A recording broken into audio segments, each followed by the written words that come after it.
Friends, ఎలా ఉన్నారు? బాగున్నారా?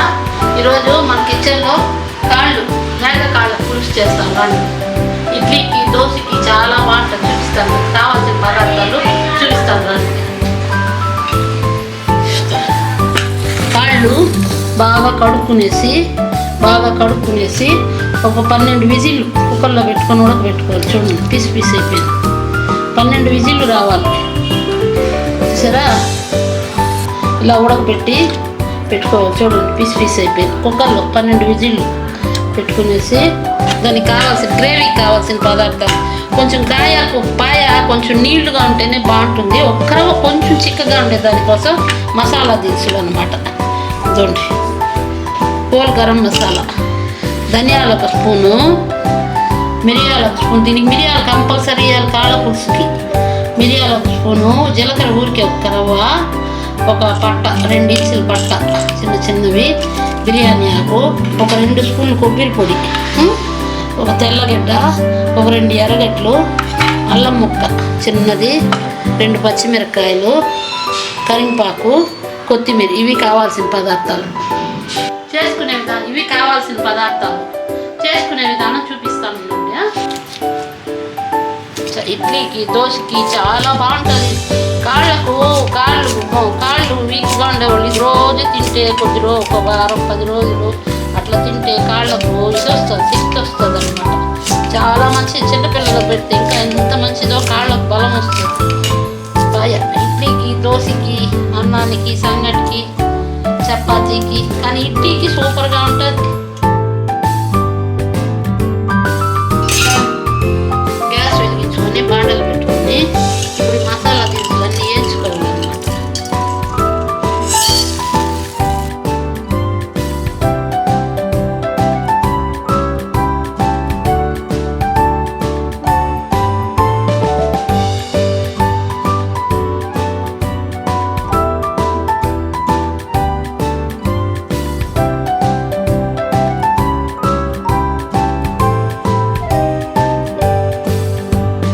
ఎక్కువ వేసుకోకూడదు ఫ్రెండ్స్, దాంట్లో ఆయిల్ ఉంటుంది కాళ్ళల్లో, అందువల్ల కొద్దిగా వేసుకోండి ఆయిల్.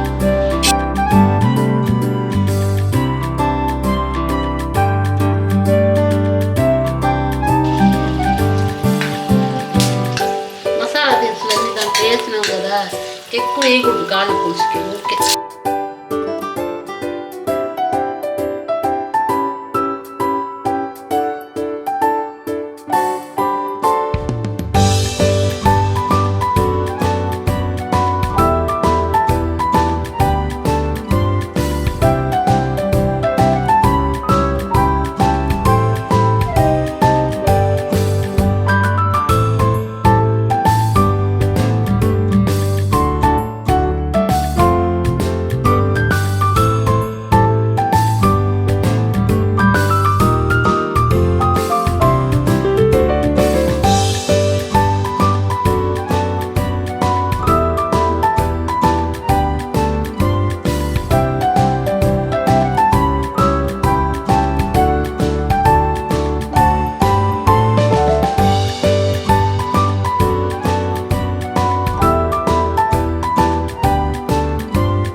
రావాలి, మీరు కూడా చేసుకోండి.